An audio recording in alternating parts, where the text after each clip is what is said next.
কলগাছিয়াত ভুয়া সাংবাদিক আটক।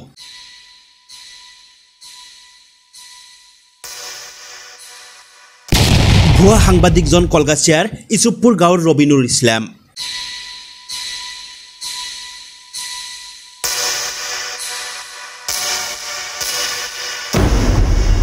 পূৰ্বতেও ভুৱা ডিচি সাজি বিভিন্ন জনৰ পৰা দাবী ধমকিৰে সংগ্ৰহ কৰিছিল ধন।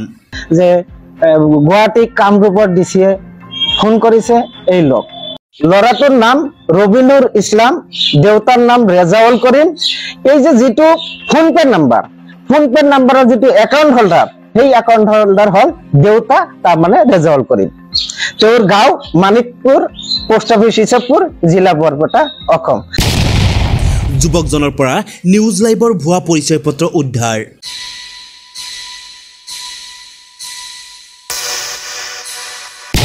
ভুৱা সাংবাদিকৰ বিৰুদ্ধে কলগাছিয়া আৰক্ষী থানাত গোচৰ ৰুজু।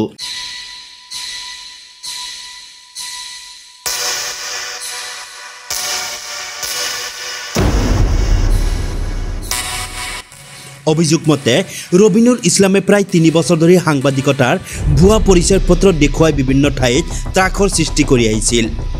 সোমবাৰে যুৱকজনে মদ্যপান কৰি উদ্ভণ্ডালি কৰাৰ লগতে লক্ষণ চৌধুৰী নামৰ মানুহ এজনৰ পৰিয়ালক অকথ্য ভাষাত গালিগালাজ আৰু হাৰাশাস্তি কৰাৰ অভিযোগ।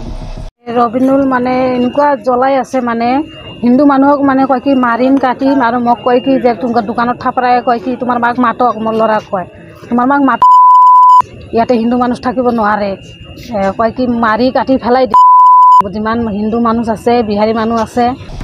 লক্ষণ চৌধুৰীয়ে যুৱকজনৰ বিৰুদ্ধে এজাহাৰ দাখিল কৰিছে। যুৱকজন থানাত উপস্থিত হোৱাৰ পিছত যুৱকজনৰ পৰা নিউজ লাইভৰ ভুৱা ID কাৰ্ড উদ্ধাৰ হোৱাত জলঙাৰ মেকুৰী ওলাই পৰে। যুৱকজনে ইয়াৰ পূৰ্বেও ভুৱা ডিচি সাজি ফোনযোগে বিভিন্নজনৰ পৰা ধন দাবী কৰি আহিছে বুলি অভিযোগ উত্থাপন হৈছিল।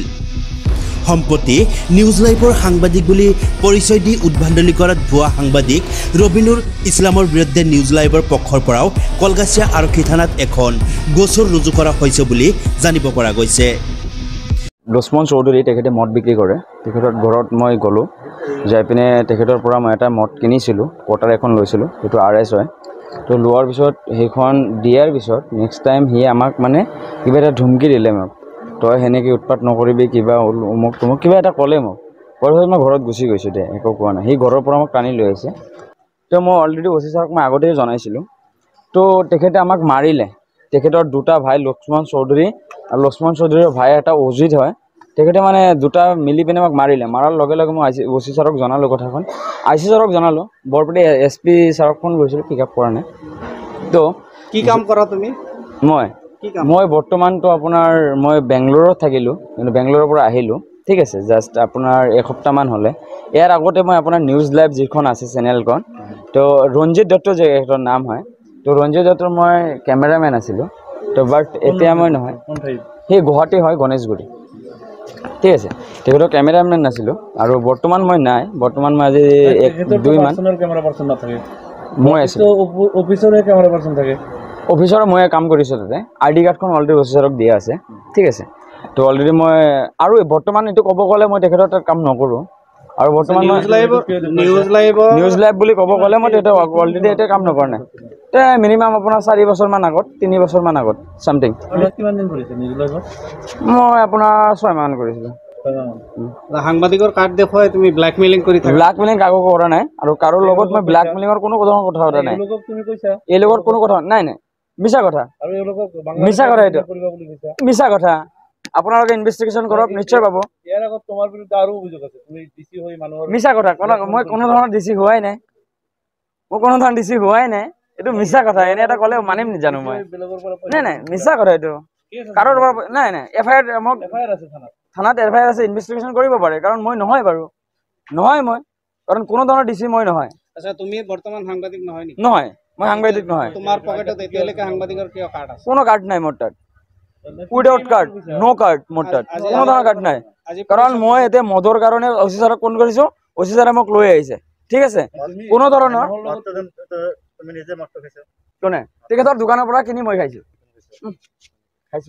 তেখেতে মদ বিক্ৰী কৰে তেখেতৰ দোকানৰ পৰা কোটাৰ এখন লৈ পিনে আহিছে তুমি আৰক্ষীক ক'ব পাৰা কৈছো মই ছাৰক কৈছো মই বাংলাদেশৰ নিচিনা ছাৰক কৈছো মিছা কথা ছাৰক কৈছো ছাৰক হা ৰেকৰ্ডিং আছে আমাৰ তাত আপুনি ৰেকৰ্ডিং শুনিব পাৰে ঠিক আছে নাই মিছা কথা এইবিলাক কৈছো ছাৰক ফোন কৰিছো ছাৰ মই লৈ আহিছে মহিলা এগৰাকীক ৰেপ কৰিবা বুলি কৈছে মিছা কথা উইদাউট ন যদি কিবা ৰিপৰ্ট আছে আমাক আইনী ব্যৱস্থা ল'ব পাৰে কোনো মিছা ডাইৰেক্ট মিছা কথা আপুনি শুনিব হা ভিডিঅ' ফটো আপোনালোকে কিবা এটা কৰিব পাৰে যদি আপোনালোকৰ তাত আছে সাংবাদিক নহয় সাংবাদিক মই কোনো নাই মই সাংবাদিক নহয় বুলি কৈছো নাই মোৰ তাত মই আপোনাক কৈছো আপোনাৰ কোনো সাংবাদিক নহয় যেটো নিউজ লাইভৰ আই কাৰ্ড আজি পুলিচে লৈছে তোমাৰ লৈছে হেতু তুমি কাউৰ পৰা আনিছিলা এটো 3 বছৰ আগতে মই ক্যামেৰাম্যান আছিলো 3 বছৰ আগত গুৱাহাটী স্যাটেলাইট চ্যানেল এই আপোনাৰ নিউজ লাইভ যেটো আছে নহয় জানো শুনা এতিয়া তুমি সাংবাদিক আৰু মই সাংবাদিক বুলি নিজকে নিজে পৰিচয় দিয়া নাই গম পাইছে শুনা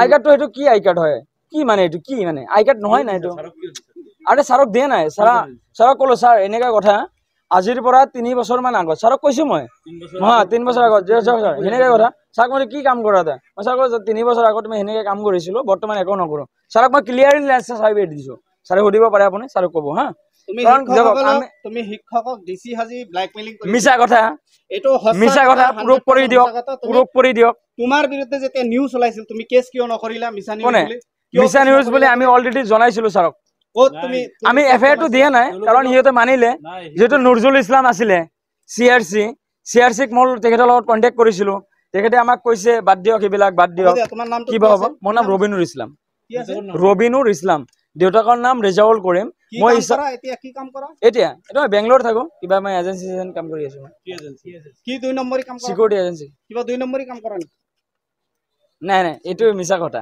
আপোনালোকে কিবা আছে মদ বিক্ৰী কৰা নি মদ লুচমনে বিক্ৰী কৰে তাৰ পৰা কিনি খাওয়াৰ কাৰণে মই থানাত আহিছো আজি কিনি খোৱাৰ কাৰণে থানাত আহিছো মোৰ নাম লক্ষ্মণ মোৰ ঘৰৰ ওচৰত সি সদায় উদ্ভণ্ডালি কৰি থাকে কি তোমাৰ কোনে কি ৰবিনুল ইছলাম সি সাংবাদিক বুলি পৰিচয় দিয়ে নিউজ লাইভ সাংবাদিক বুলি পৰিচয় দিয়ে দেখাই ভুৱা উদ্ভণ্ডালি কৰে মদ খাই উদ্ভণ্ডালি কৰে আৰু মোক অভিযোগ দিয়ে যে সি মদ বিক্ৰী কৰে মদ নাখাওঁ মদ বিক্ৰীও নকৰোঁ কিছু নাই মই বিড়ি চাদা চিগাৰেট কিছু নাখাওঁ সেনেকৈ মাজে মাজে উদ্ভণ্ডালি কৰে কেঁচাল কৰে আৰু কয় বাংলাদেশত যেনেকুৱা হিন্দু মানুহ কাটি আছে এনে পুৰুষ মানুহ কাটি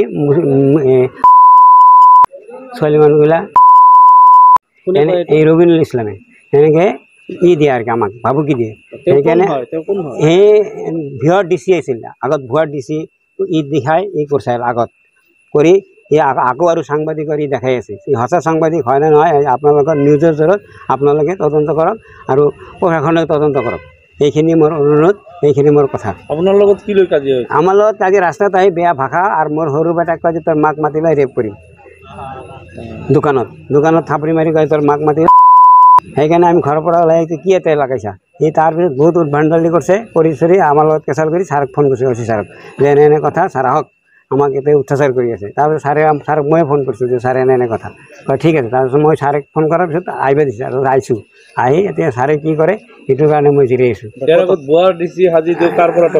মাষ্টাৰৰ তাতে আমাৰ মানিকপুৰ LP স্কুলৰ মাষ্টাৰৰ পৰা আমাৰ খুৰা এটা ইয়াৰকৈ পইচা লোৱা নাই ইয়াকো দম দিছিল এনেকুৱা মানে উদ্ভণ্ডালি কৰি থাকে সদায় আৰু মানুহক অত্যাচাৰ কৰি থাকে আমি কেইঘৰমান বিহাৰী মানুহ আছি কয় কেইবাঘৰমান বিহাৰী মানুহ মাৰি শেষ কৰি দিম আমি ৰাজস্থলীৰ মাটিখিনি ল'ম আৰু কি এনেকুৱা ভাষণ দিয়ে ৰবিনুল ইছলাম ইয়াৰ দেউতাৰ নাম হ'ল ইছবপুৰ বাজাৰতে ৰেজাউল কৰিম এতিয়া থানাত আছে অঁ কোন থানাত আছে কলগাছি আৰক্ষী চকীত কি শুনা পাইছে আচলতে সাংবাদিক মই সাংবাদিক কৰা বুলি কোনোদিন দেখা নাই এই ভুৱা সাংবাদিক মোৰ সন্দেহ হয় আপোনালোকে নিউজৰ জৰিয়তে আপুনি এটা তদন্ত কৰিব লাগে ৰবিনুল মানে এনেকুৱা জ্বলাই আছে মানে হিন্দু মানুহক মানে কয় কি মাৰিম কাটিম আৰু মোক কয় কি যে তোমাৰ দোকানত থাপৰাই কয় কি তোমাৰ মাক মাতক মোৰ ল'ৰাক কয় তোমাৰ মাক মাতক ইয়াতে হিন্দু মানুহ থাকিব নোৱাৰে কয় কি মাৰি কাটি পেলাই যিমান হিন্দু মানুহ আছে বিহাৰী মানুহ আছে কয় ইমান বেয়া বেয়া ভাষা কৈছে ভাষা মানে উচ্চাৰণ কৰা নাযায় মানে ইমান বেয়া বেয়া ভাষা কৈছে মোৰ লগত ভিডিঅ' আছে ভিডিঅ' কৰি ৰাখিছোঁ ল'ৰাজনে একো নকৰে ভুৱা দিছি একো নকৰে খালি মানুহক কয় চাকৰি দিম পইচা দিয়ক মানুহক কয় ইটো দিম সিটো দিম মই ইটো এনেকুৱা কয় খালি দোকানৰ ওচৰত আহি দম দিয়ে যে হিন্দু মানুহক থাকিব নিদিওঁ বাংলাদেশত যেনেকৈ কাটিছে ইয়াতো সেনেকৈ কাটিম এইবিলাক আপোনাক কি বুলি মানে হেৰি কৰিছে পৰিচয়টো দিছে সি মানে আমাৰ সাংবাদিক বুলি পৰিচয় দিছে এবার সাংবাদিক গুলি পড়েছে নিউজ লাইভ কি হয় কি সন্দেহ হয় আসলে তো সাংবাদিক নাকি নহয় নহয় সাংবাদিক নহয় সি বিৰাট বদমাছ ল'ৰা এটা নহয় এটা কাম কৰি থাকে তাতে তোৰ 2 নম্বৰই কাম দুই নম্বৰী কাম কৰি থাকে সি এটা কি বিচাৰ মদ খাই হুলস্থুল কৰিব আমি ন্যায় খোজো এতিয়া মোক ন্যায় লাগে মোক যেনেকুৱা ভাষা কৰিছে আমি এইবিলাক ভাষা উচ্চাৰণ কৰিব নোৱাৰো মোক একদম উচিত ন্যায় লাগে মোক হয় যোৱাকালি সন্ধিয়া 8:30মান বজাত ইউসুফপুৰৰ কিবা এটা মাৰপিটৰ ঘটনা কেন্দ্ৰ কৰি কলগাছি আৰক্ষী থানাৰ পৰা ৰবিনুৰ ইছলাম নামৰ এজন ব্যক্তিক গ্ৰেপ্তাৰ কৰি আনে আৰু গ্ৰেপ্তাৰ কৰি আনি তেখেতক সোধপোছ তালাচী চলোৱাৰ পিছত তেওঁৰ পকেটৰ পৰা এখন নিউজ লাইভৰ কাৰ্ড পোৱা যায় আৰু নিউজ লাইভৰ কাৰ্ডটো মই নিউজ লাইভৰ হেড অফিচত পৰীক্ষা নিৰীক্ষণ কৰিবলৈ দিয়াৰ পিছত হেড অফিচৰ পৰা মোক জানিবলৈ দিয়ে যে সেই কাৰ্ডখন একেবাৰে ভুৱা মিছা কাৰ্ড সেইখন আৰু এই ক্ষেত্ৰত নিউজ লাইভৰ কৰ্তৃপক্ষৰ পৰা মোক নিৰ্দেশ দিয়াৰ পাছত মই কলগাছি আৰক্ষী থানাৰ এটা তেওঁৰ বিৰুদ্ধে এটা এজাহাৰ দাখিল কৰোঁ আৰু এই ক্ষেত্ৰত মই বৰপেটা আৰক্ষী অধীক্ষকক এইটোৱে আহ্বান জনাওঁ যাতে এনেকুৱা দুষ্কৃতিক কঠোৰতম কঠোৰ শাস্তি দিয়ে news desk report any live খবৰ মানে এনি লাইভ 24/7 আৰু এনি লাইভ ডিজিটেল যিকোনো খবৰৰ বাবে যোগাযোগ কৰক 9387734920 আমাৰ এই নম্বৰত।